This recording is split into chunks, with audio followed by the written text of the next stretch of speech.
Salutations from space and aloha from Earth, friends. Gemini Brett here of the School of Earth Astrology with a transmission about Antiscia, playing with light and shadow. Before I dive in, let me say that you were just listening to the beautiful piano of Eric Deutsch from our Soul Song project. We create songs of birth charts or event charts, like the song you were just listening to was a song based upon the astrology of the Aquarius new moon of 2022.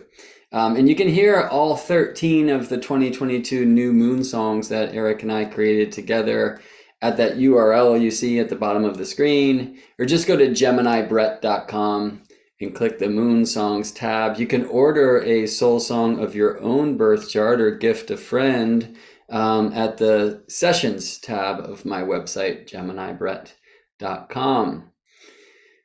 All right, so my nativity is here centered. I was born in Boston, California, or Massachusetts. I live now in California in El Sobrante. Typically when I cast a solar return chart, I start with the birthplace. But I want to talk about my local experience of the solar return here where I live now. And actually at the time of my solar return, you can find this on my YouTube channel back in October of 2022. I created a lot of the slides that you're going to see and took a lot of the pictures that you're going to see and talked about how to work astronomically and in life with the energies of solar return. Today is a very special day for me to do something similar because today the sun is at my solar Antiscian. What does that mean? Well, let me rewind to the solar return of 2022, and I'll just show you some of my experiences at that time. The sun rises on a different place of the eastern horizon throughout the year. I'll show you a little bit more of that here before we close. And at my solar return, I noticed that the first rays of light that I saw here from my office window were right there in the corner of the fence. You can just see a little sunlight there, right? Kind of illuminating a fig tree that we've recently planted there. And so that only happens just like that for a short time of the year, but it also happens twice a year. So there's the fig tree light. And I took some photos, actually a time lapse this morning, so we're going to see if a similar thing happened, and I'll tell you why I expect it did. I got out and had a walk as I do every day on my solar return in 2022. One thing that I was really kind of just taking in is like, how does this place where I live now here in Richmond, California in the El Sobrante Hills, how does it express at the time of my solar return, the sun in the first degree of Scorpio? So every year we're going to expect to see something like this. In 2021, it was like pouring rain, like a deluge. And so, right, it's going to vary from year to year. But in general, like we know the seasonal expressions, which are very particular to location, right? Like this is a different realm here in Richmond, California than Boston, Massachusetts, where I was born. It's closer to Earth's equator.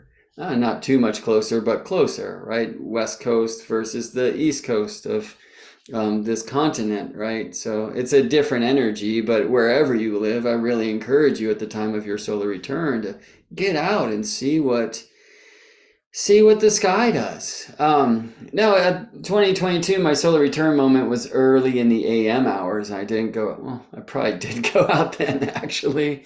But I was born at 7:39 p.m. in Boston, Massachusetts, where they don't have these bright pistache trees like this. But that 7:39 p.m. Eastern time is 4:39 p.m. Pacific time, like if we just play with time zones, right? So one thing I was really interested in connecting with was where the sun was at the time on my solar return at 4:39 p.m., which is the time it was here in the moment of my birth. And this is where I photographed the sun at that time. An amazing thing about that is I just encourage you to kind of drop your eyes from the sun down to the hill beneath. You're going to see why I call that Solstice Hill. And like right at those trees on that hill are very important. This is where the sun set on October 24th, 2022. You know how it is with the weird system of the Gregorian calendar and leap days, how your solar return, the day the sun returns to the same degree of the zodiac where it was when you were born, is not always on the same calendar day.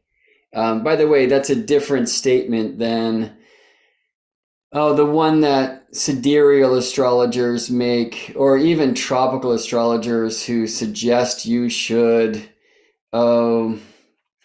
calculate your solar returns with the sidereal year rather than tropical or solar years. That will just sound like foreign language to many of you. To those of you for whom it does not, I don't do that at all. If I'm using the tropical zodiac, I'm interested in when the sun returns to the same degree of the tropical zodiac, which does not precess. It's not about the sun's alignment to the stars.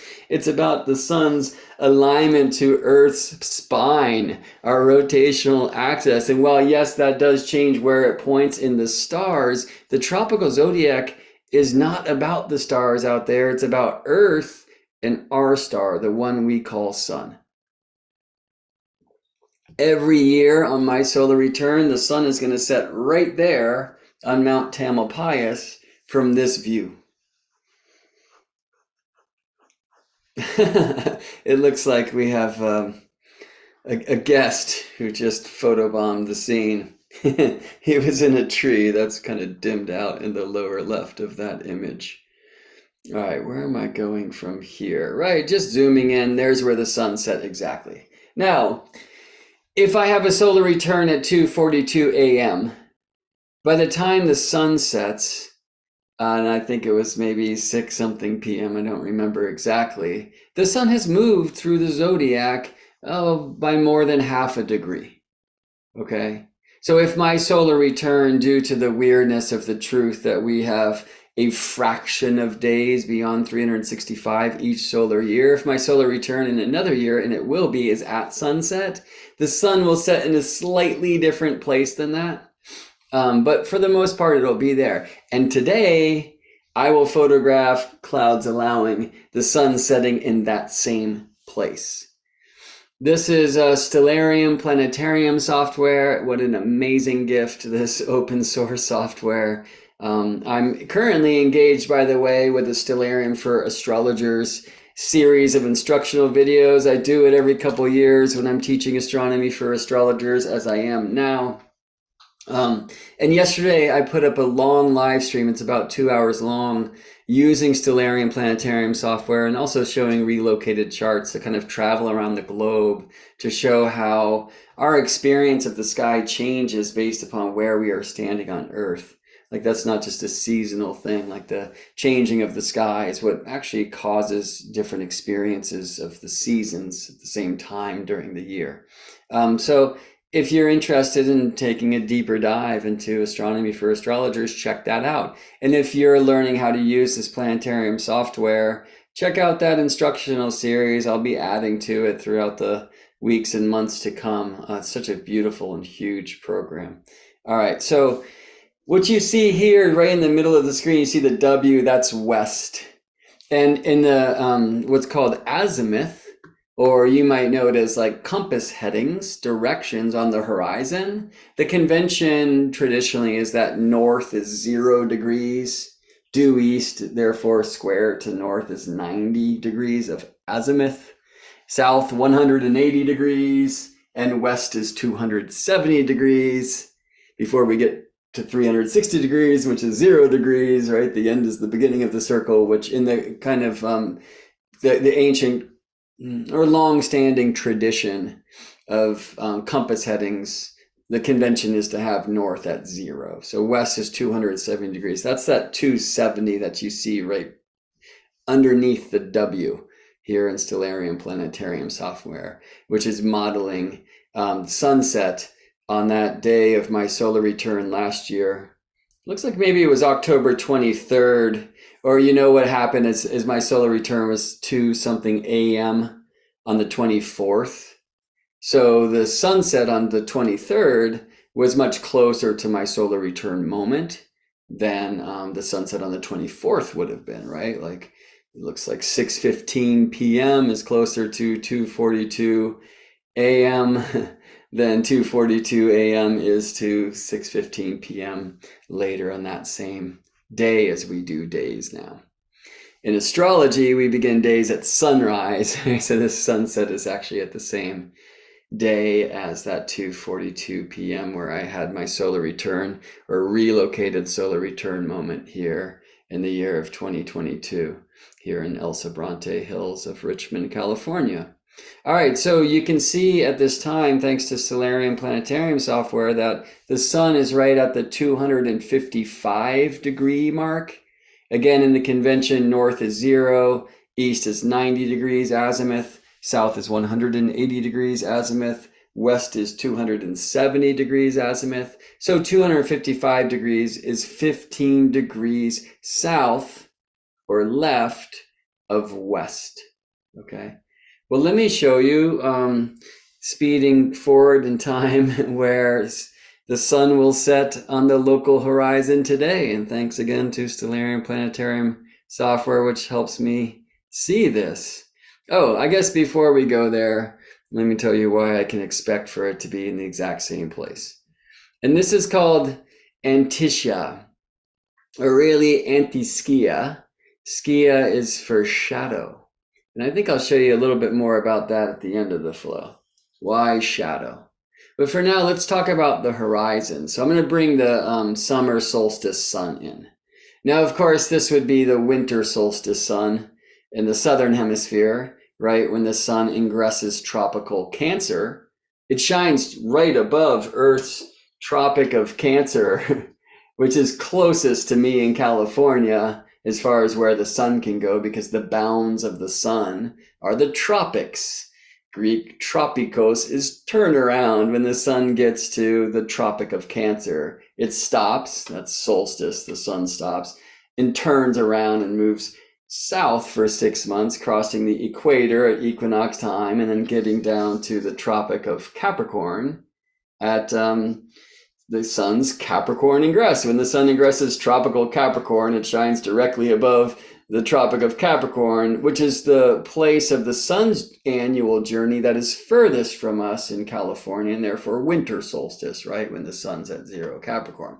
Now, one of the ways that we experience this annual sun dance, 6 months north, 6 months south, that seems a lot like the Gemini glyph, is on the horizon, we see the sun every year walking between the solstice extremes sideways, like a crab. Okay. And by the way, what the sun does in a year, the moon does in a month.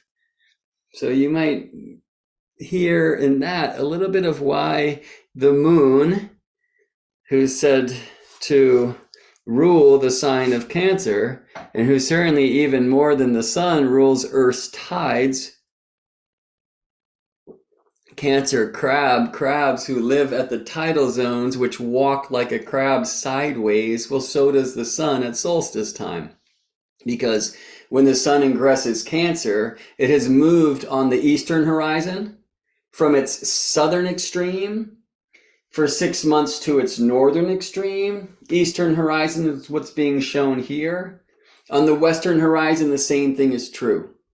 When the sun ingresses tropical Cancer and shines directly above Earth's Tropic of Cancer, the journey of the sun's bounds, which is closest to me in California, therefore the longest day. On that day, the sun rises as far north of east as it ever will. It climbs to its highest height in the southern sky, where the California MC or midheaven degree is always, and then it sets as far north of west. And so this is this very long journey through the sky. Okay. So I could do this on the western horizon as well. By the way, the degrees, the azimuth degrees you see at the bottom, remember north is 0. So east is 90, and you can see that centered here beneath the word east, right? When we look at these extremes, adding about 22 or 23.5 degrees on either side of 90, or like going 23.5 degrees north, which is that 66.5 degree mark you see, or 23.5 degrees south, which is the 113.5 degree mark you see down there. Importantly, it only works that way to those degree measurements at Earth's equator. The further from the equator you go, as you grow in latitude, terrestrial latitude, the solstice extremes on the horizons will widen.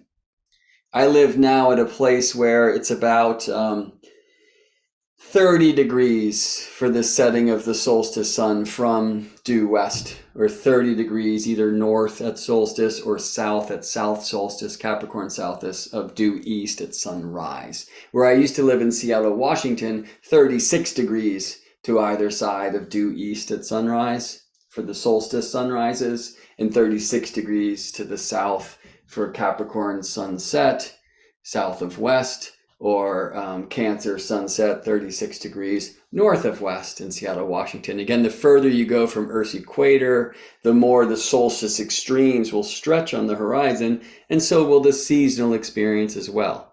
We also experience this in altitude of the midday sun. Okay. So these numbers are for the equator. I'm going to take the sun now from its Cancer ingress, and we're going to move from these northern signs that get less north.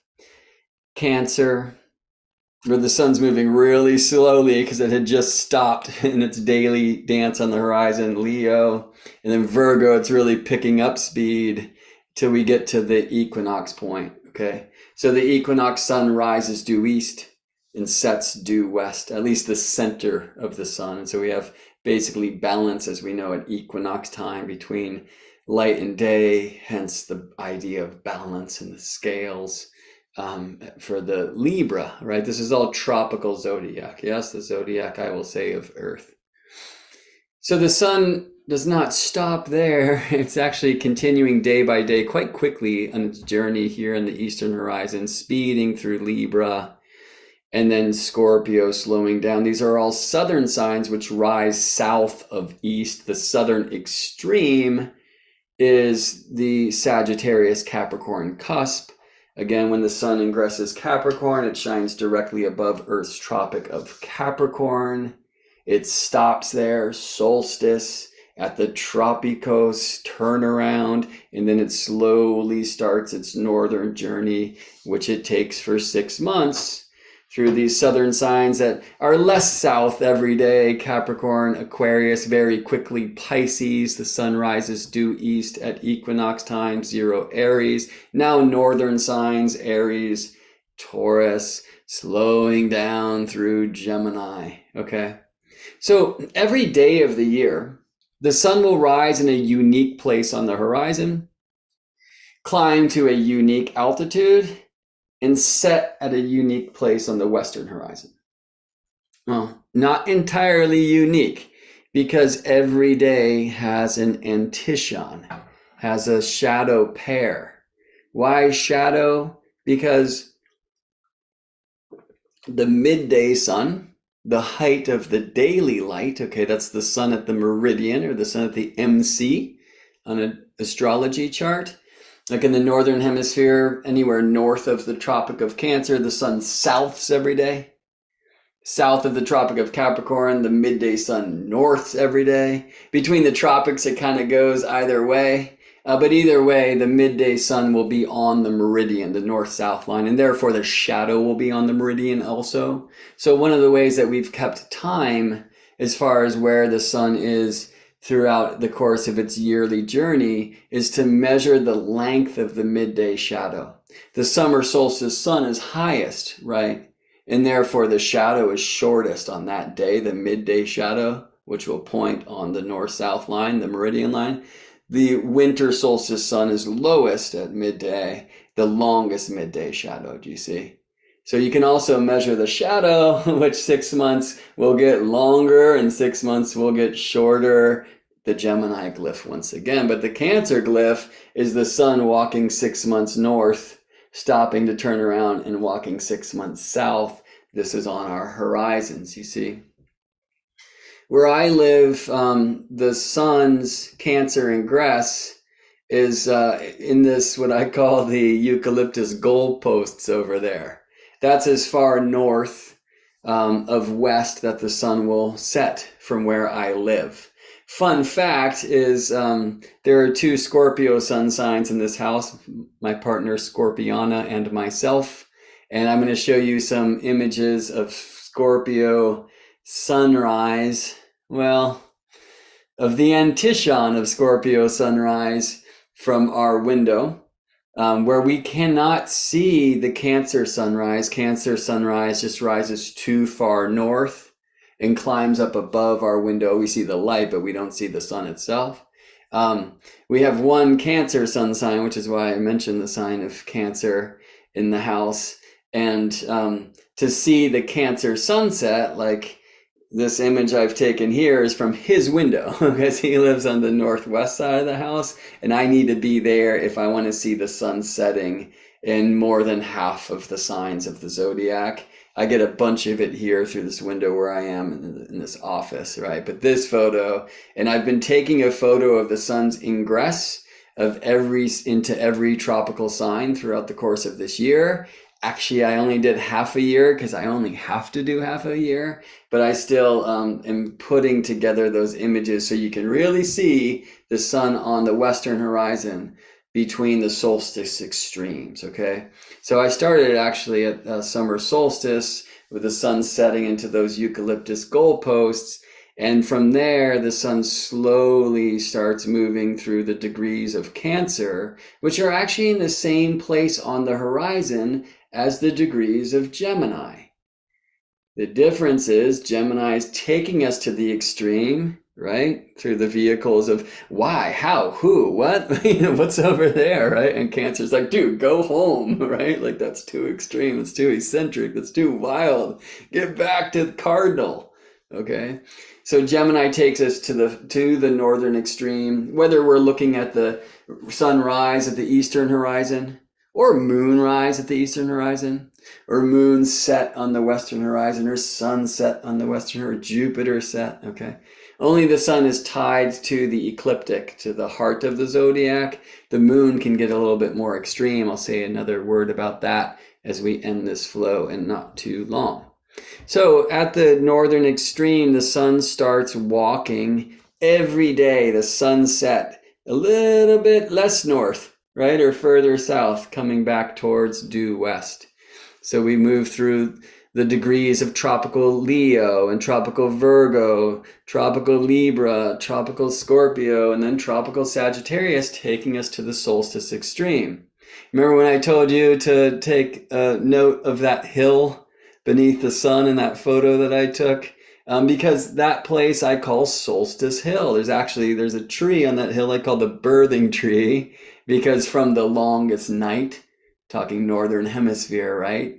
So sun ingresses tropical Capricorn. It shines directly above Earth's Tropic of Capricorn. It's furthest from me in California. The northern pole is leaning away from the light at that time. So there's maximum light in the southern hemisphere. The southern pole's leaning towards the sun, but maximum shadow in the northern hemisphere. In other words, the longest night. And then the sun is reborn. Sing a Christmas song. All right. And that sun is also then slowly reborn and slowly starts walking north again on the horizons, okay? So Capricorn, very slow through Capricorn, like not much distance. Aquarius, Pisces, Aries, and then Taurus, and then Gemini, bringing us back to the northern extreme. Every year like this. Now, this picture's not quite accurate. I will say that the equinox would be at the Pisces Aries cusp, the Virgo Libra cusp. That's like due west. That actually looks pretty good. But this is a first degree Scorpio sunset, so it should be a little bit more like that. And again, I'm excited to kind of map these 6 sun sign ingresses. Or let me say 6 ingresses of the sun through the signs of the tropical zodiac that I photographed between the sun at tropical Cancer and the sun at tropical Capricorn throughout last year. So I can really kind of map where those are on the horizon. This is a wide angle view for those of you who speak camera. It's the Sony RX10. And the furthest out I can go is, you gonna tell me? I mean, this lens is amazing because it can zoom way in, like 600 millimeter, I guess that is. But the widest it goes is 24 millimeters. My understanding is that the 35 millimeter lens is the most similar to the human experience. So 24 is wider than that. And yeah, I'm not sure if that would cause some kind of like bending or whatnot. I don't know. So I'm really excited to like do the work and map those suns on this same horizon. I try to hold the camera in the same place and, take a picture every month. And so I'll see what that is. I'm going to be revealing that in a seminar series that I'm teaching soon. More of that in a moment too. All right, so back to me getting ahead of myself. Let's retrograde back to this October 23rd, first degree of Scorpio sunset here. And today, on February 17th, 2023, the sun is going to set in the same place.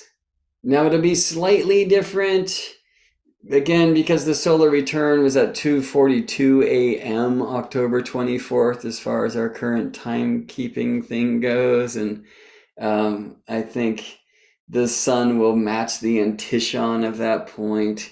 I don't know, sometime earlier in the day today. So the sunset will just be slightly different, but here's these 2 images superimposed. Here they are next to each other. Let me highlight west and then highlight where that sun is setting, 15 degrees south of west. Okay, the difference is at Scorpio time, the sun having just moved through, 0 Libra, speak northern hemisphere, this is northern hemisphere, autumnal equinox, right? Falling south, falling in the sky as well.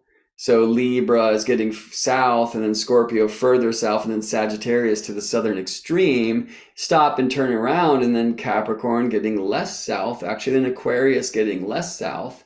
So the Antiscia of my sun degree, which is 1 degree Scorpio, right, that's heading south, and then Aquarius, it's heading back from the southern extreme. They both set 15 degrees south of west like this, and Clouds allowing, I'm really excited to get a photograph of sunset. It was super cloudy sunset yesterday and the clouds are really coming in, but this morning I was able to do some stuff. So here's the image of the solar return. Like every year when the sun returns to the tropical degree, 0 degrees 56 arc minutes of Scorpio, then I have my solar return, right? And again, it's not always at October 24th on the calendar at 7:39 p.m. in Boston or 4:39 p.m. here Pacific time, because the year is not an even number of days long. The solar year 365.2422 days long on average. And so that causes the solar returns to shift through the time of day, and then the leap year thing kind of resets it every 4 years, but really it's a 19 year. No, it's not. It's a 33 year system. And that's a tale for another time because it's 33, but it's not quite 66 typically. And I digress. Anyway, there's a reason why Christ died on the cross at 33. Oh, the mysteries. Oh, wait, why the sun returned to, well, let me just do that another time. So I keep saying 2:42, but it was actually 2:08, 2:09 a.m. It looks like my solar return last year. So, the sun would have moved almost a degree by sunset, and I was photographing the sunset on October 23rd, so the sun wouldn't have quite been to 56 arc minutes of Scorpio yet. It would have been earlier, a little bit earlier, right? This is today, and I cast this chart for 4:44 p.m. because it sounds cool.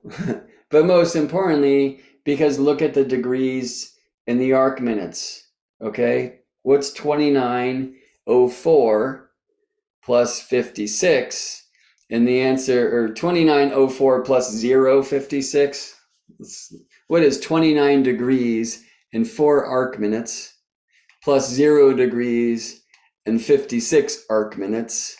And the answer is, it is 29 degrees and 60 arc minutes. And because, of course, there are 60 arc minutes in 1 degree, 2960 is 30. Antiscia, which are the pairs of zodiac degrees that will rise in the same place east, climb to the exact same height at midday, set in the exact same place in the western horizon. Those pairs are called Antiscia. They will always add to 30 degrees. They are reflections about the solstice axis, right? The solstice axis is what? 0 degrees tropical Cancer and Capricorn, which, by the way, is Earth's rotational axis.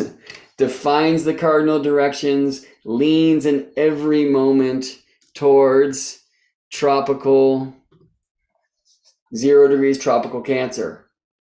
So, if the moon's going around the Earth, when it gets here, that's the moon's Cancer ingress. This is the moon's Capricorn ingress. As the Earth is orbiting the sun, this is the sun's Cancer ingress.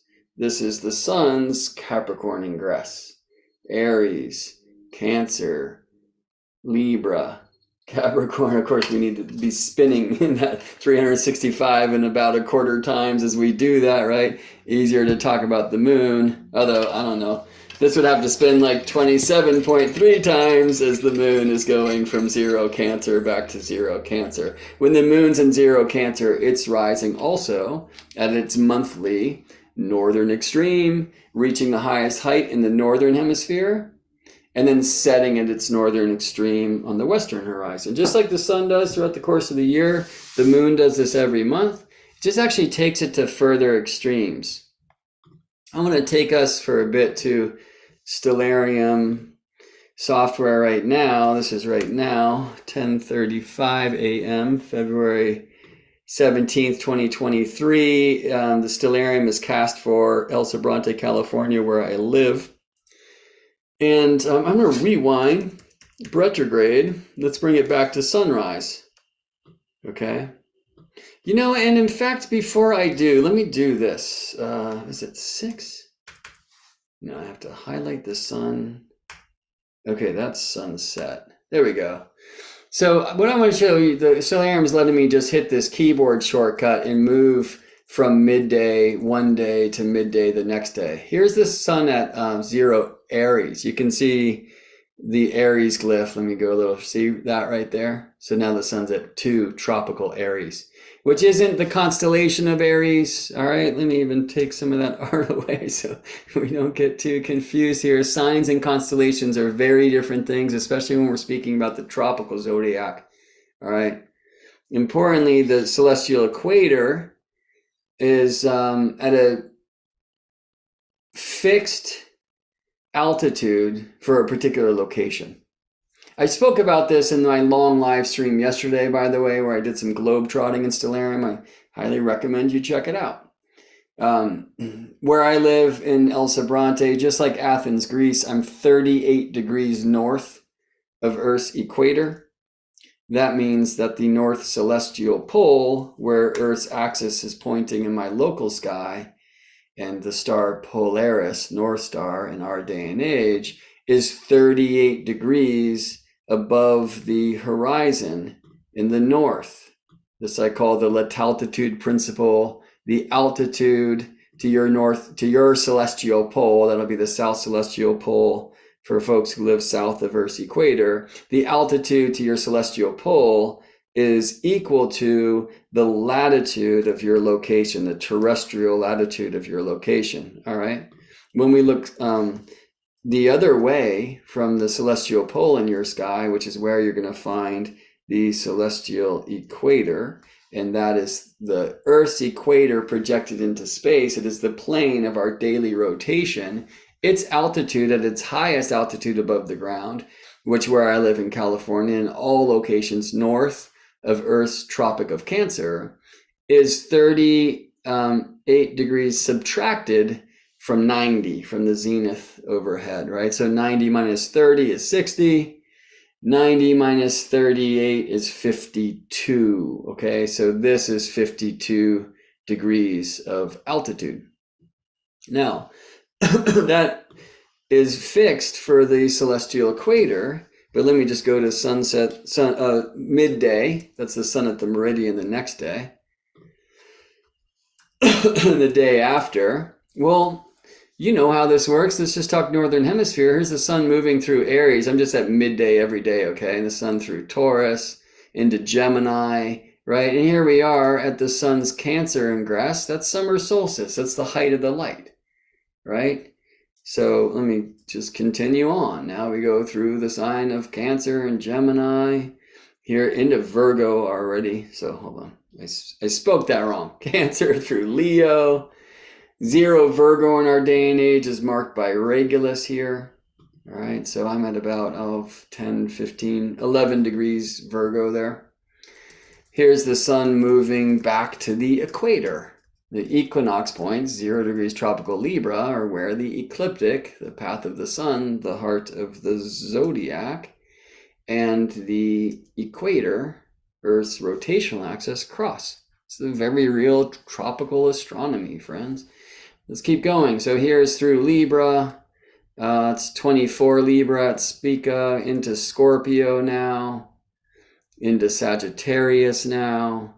Here's 0 Capricorn, right?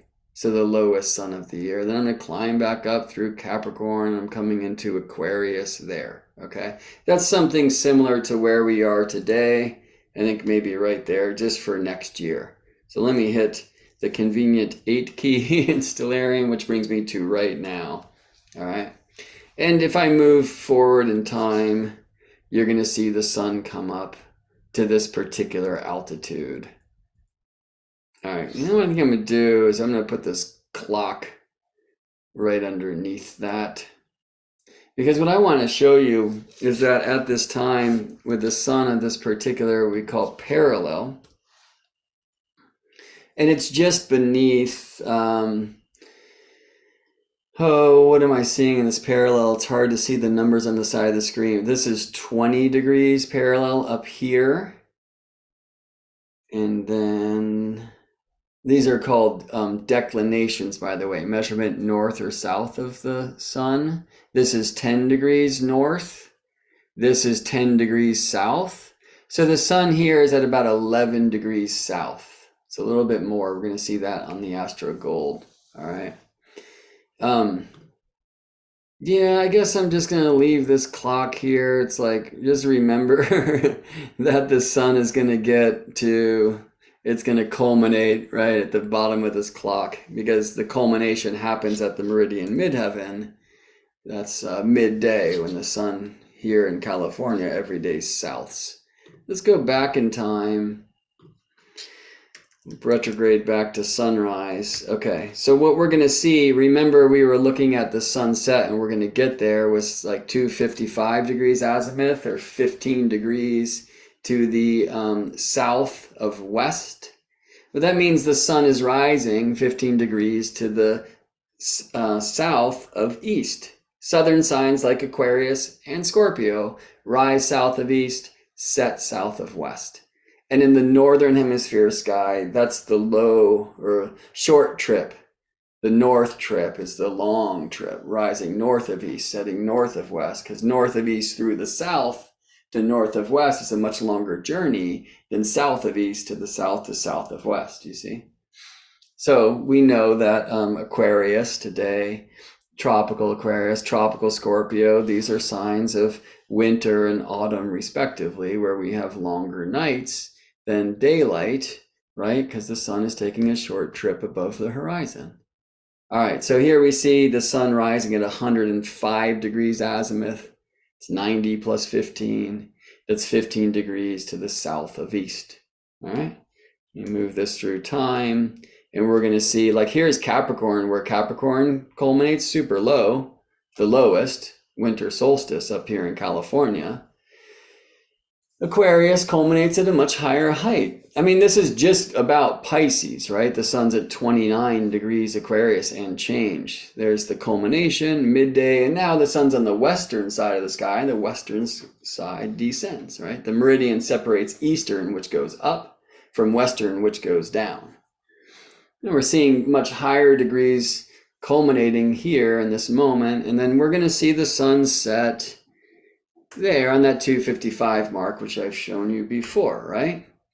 Okay, cool. Well, let's go back to October 23rd. So this is the Antiscia. And I'm going to rewind time. I guess I'll just go to the 24th. It's not the best year to show this, again, because of when the sun moved to my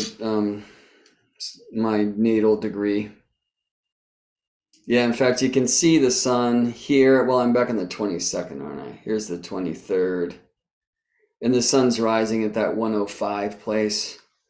Venus was so close to conjunct the sun at that time. The conjunction was on the 22nd.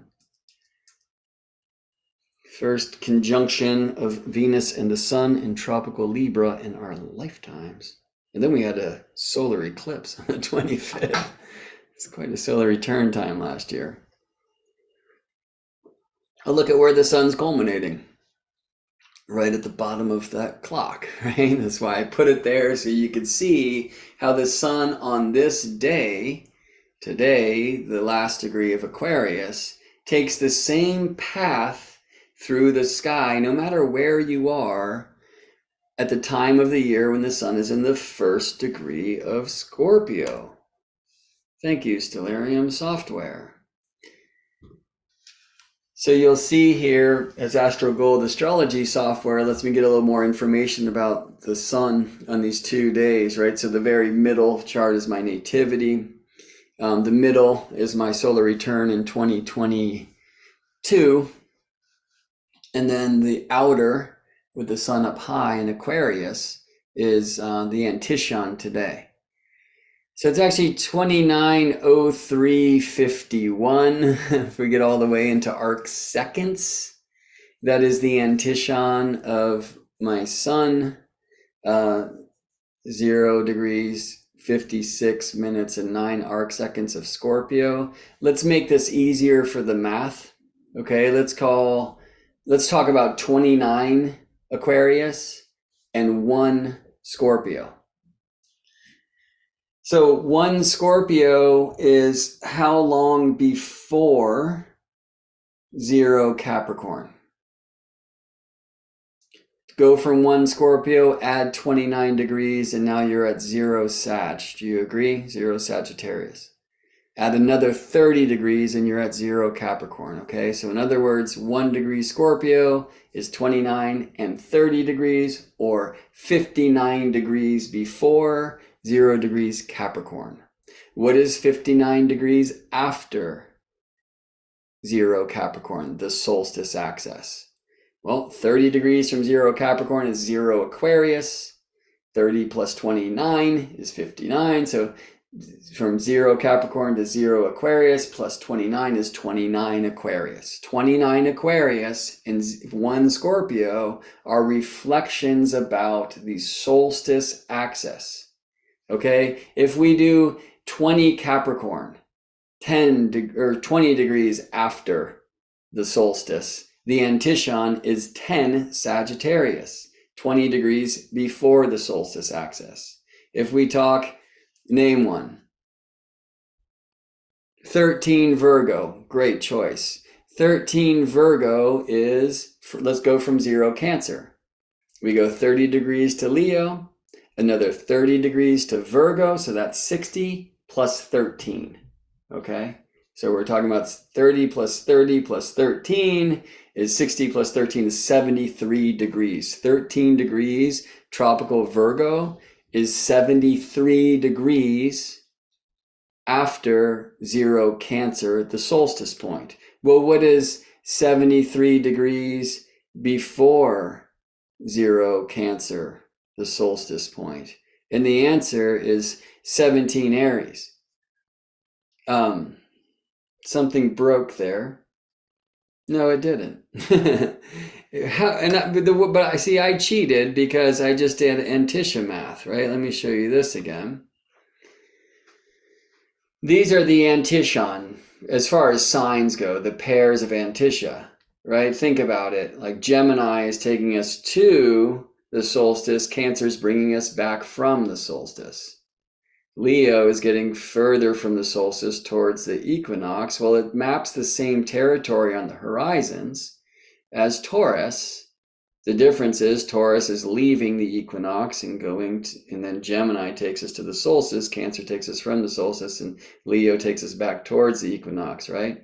So Virgo and Aries are paired, right? So when I'm talking about 13 Virgo, I know that it's Antiscian, the degree of the zodiac that rises in the same place, climbs to the same height, sets in the same place, roots down below at the same depth, literally takes the exact same path through the heavens. If we're talking about 13 Virgo here, then we're talking about 17 Aries here, because the Antiscian will always add to 30, right? Like 1 Scorpio and 29 Aquarius, 14 Pisces, and 16 Libra, right? Do that play. Find out, like, figure out the Antiscian of your sun and go out and experience the sun's path on that day. A little trickier with the moon and other planets because they are not tied to the zodiac, right? They travel close by, but they're not on the ecliptic plane. So really the sun is the only one that you can play this game with. And of course the sun is going to express, however, differently at these 2 times of Virgo and Aries. This one's the first sign of spring, and I'm talking northern hemisphere there, and the other is the last sign of summer, right? So we were talking about how 13 Virgo is 73 degrees from 0 Cancer, right? It's one sign of 30 degrees, another sign of 30 degrees. So 60 plus 13 is 73. Well, 17 Aries, I go 13 to get to Taurus, plus 30 through Taurus is 43, plus 30 through Gemini is 73. And this pinching again of the signs remember, is because if you're I'll just say this for the first time, I guess, run in one direction, stop and turn around and go the other direction, and stop and turn around. Or watch a swimmer, right? Kick turn at the wall and then go to the other wall, kick turn and go back, right? They have to literally stop. They're like, I'll call it like stop. They're like northern velocity here, and then their velocity is zero. They're stopped, right? Solstice, the sun stops. And then heading back, right? We have to accelerate between the walls. You're moving as fast as you can. At least the sun is. For the swimmers, they might get tired or take a breath, right? Who knows? If you're running, all sorts of things can happen. Like the sun is pretty consistent. So that's why I was showing before, like the kind of pinched signs, right? These guys. But also this needs to be due west because I'm looking at the western horizon, and this should be the first degree of Scorpio. So I'm like Gemini and Cancer might not be pinched enough. I'm excited to find out again when I take those pictures. Okay. So another thing you'll see here in these Astro Gold kind of information tabs is how the longitudes at these two times add to 30. They are Antiscia. Okay. You know, the speed of the sun is different. The speed of the sun is fast in Aquarius time. And it's very average in Scorpio time, actually. The fastest the sun will move is when Earth is closest to the sun in early July. That's just degrees per day through the zodiac. The sun's always about 1 degree, but it gets as slow as 57 arc minutes per day in early January. What I want to show you here is the declination. So you see declination 11 degrees and 48 minutes south. And here 11 degrees, 48 minutes south. Declination is a measurement north or south of the equator. So here's that solar return moment from 2022, which I cast as a chart. That declination of about 11 and a half or 11 3/4 degrees south is going to show up as 11, and let's call it 11.5 degrees south in terrestrial latitude, south of Earth's equator, which is the dashed line here in the middle of the map. Thank you, Astro Gold, for honoring my request and adding the Tropic of Cancer, the equator, and the Tropic of Capricorn, and also putting the ecliptic on the map, which is the curve you see here. You can see also Aries, Taurus. These are where the cusps of these tropical signs culminate directly overhead. The equinox signs of Aries and Libra are right above the equator. Cancer, tropical Cancer above the Tropic of Cancer. Tropical Capricorn above the Tropic of Capricorn, okay? It's not always fixed so that Cancer point's going to be on Florida, by the way. I'm intrigued by that because in the seminar series I'm going to tell you a little bit about at the end. I'm working with the moon right there over Orlando, so that's just like a trippy thing that happened in my solar return moment last year. Because I've had this kind of download about some extra amazing moon astronomy and perhaps the weird Masonic magic of the Bucky Dome at Epcot Center at Fantasy Disney World. So let's not get that strange right now. I think we've been here long enough and I got places to go, and I'm sure you do too. Just notice where the sun is here, that first degree of Scorpio. Okay, now we're going to look at today with the sun at the last degree of Aquarius. It's culminating here. Okay, again, about 11.5 degrees south of Earth's equator. The declination of the sun or any planet will always be equal to the terrestrial latitude when in the moment consider that planet is directly overhead at the zenith. That's what these midheaven lines, and especially the zenith circles of the midheaven line on an astrocartography map show us. Okay. I'm going to superimpose these two and then highlight the truth that they're at the same parallel. Okay, when planets are at the same parallel in real time, I'm looking at the sun from two different dates. Okay, the Scorpio date from October of 2022, and then the Aquarius one on the right from February today, 2023. But the sun or any planets at the same parallel, or planets and stars, they take the same path through the heavens. So clouds allowing, I'm going to take a photo just like this tonight. Just like this tonight. And I'm going to show you this experience because I love that this happens. This is from our bedroom window where Scorpiana and myself, fellow Scorpio sun sign folk, sleep, or I don't sleep. Let's check out this little like mini Stonehenge situation. This is a time lapse going down, right? And you're going to see from where this is like, I have an altar on a nightstand where the camera is at this time. And see that the sun only at these 2 days each year. And for like a time around these days, but it comes in through that little kind of space between the neighbor's roof line and garage roof line. That's what that space is right there. Like every day before now, the sun's too low from that point of view, and it doesn't illuminate this space, okay? From where I sleep, and that's where the camera is now, the sun walks on my neighbor's rooftop. It eventually kind of blasts off the rooftop, but it is such a trippy thing, right? I realized this on my solar return a few years ago, sorry. Maybe it looks like the last time I cleaned those windows. But anyway. But check out how the sun walks that roof line, right? Like, as I was saying before, like our Cancer kid over here, when it's his solar return, because the sun rises so far north, and it climbs to its highest height, by the time it gets to our window, which actually happens earlier in the day, it's like it's above the window from where my head is. I don't get blasted by the light. But it's at my time of the year. And Scorpiana, whose solar return is 10 days later than mine, 10 degrees later than mine, we get to experience the sun walking the roof. And I haven't been able to time lapse that yet. So I was able to take advantage of this Antiscia today. Isabel is here and she's like, hey, dude, look through that window.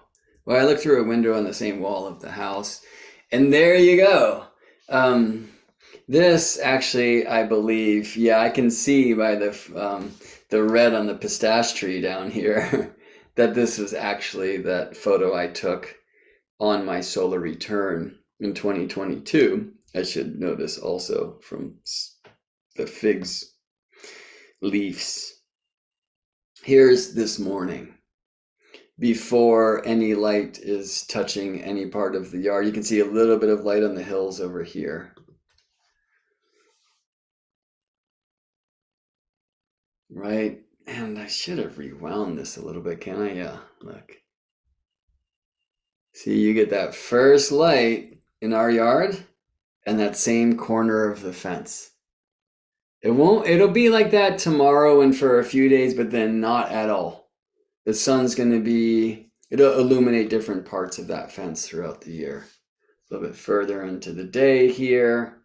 So all the way that the shadows are playing, all of this throughout the day, right? It won't be the same clock time, but today will be the same length of daylight hours and nighttime hours as it is when the sun is at my natal degree. That's always true for Antiscia. The sun takes the same path, right? And those paths are particular heights above or below the horizon.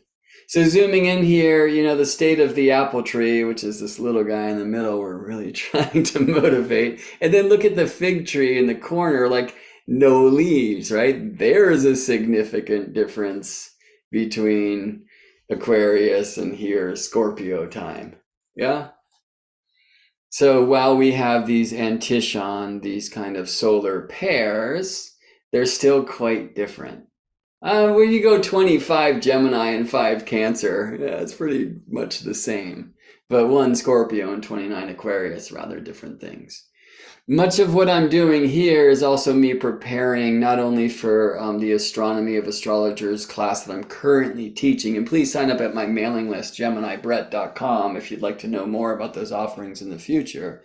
But that link down at the bottom left of the page is going to actually take you to my first teacher, Daniel Jamario's website, which is turningoftheages.com, so you can read more about and hopefully sign up for and join us on this journey. We're doing a seminar series about the lunar standstill, where I'm going to show you more about the astronomy of like why the sun dances on the horizon and climbs to greater heights and lower depths throughout the course of the year, but also most importantly focused on why the moon does that every month, but does it differently every month, and can at certain times of the 18.6 year lunar node transit of the zodiac go to much greater extremes than the sun could dream to go. And friends, we are stepping every day closer and closer to these, to use an astronomical term, lunar maximums, which we'll find centered around this node, north lunar node,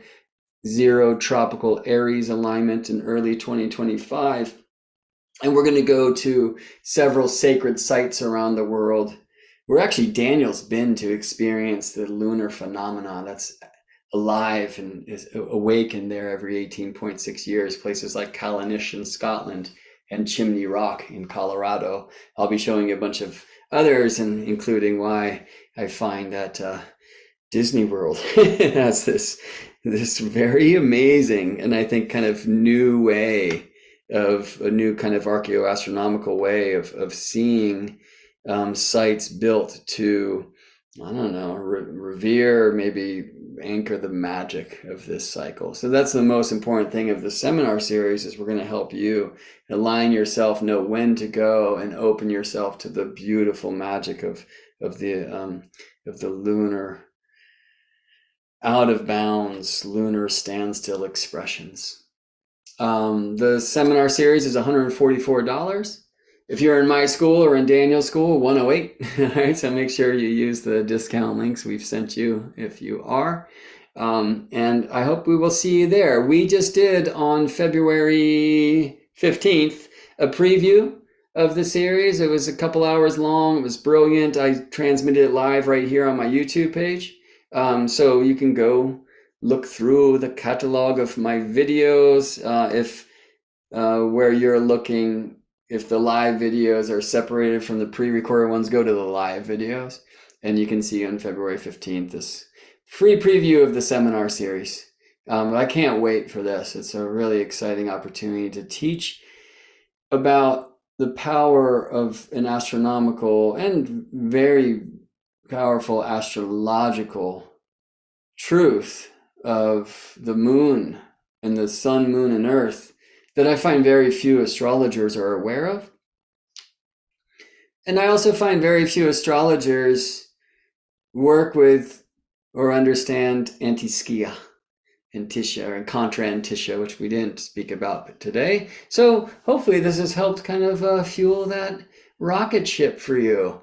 If you'd like to give back anything for what you've received here, come join us for our class. I would love for that to happen, or you will find a tip jar at GeminiBrett.com.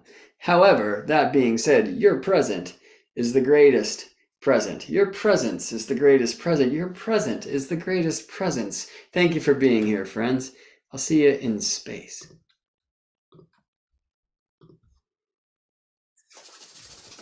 Oh, wait, that's just recording stop. We're still live. Did you hear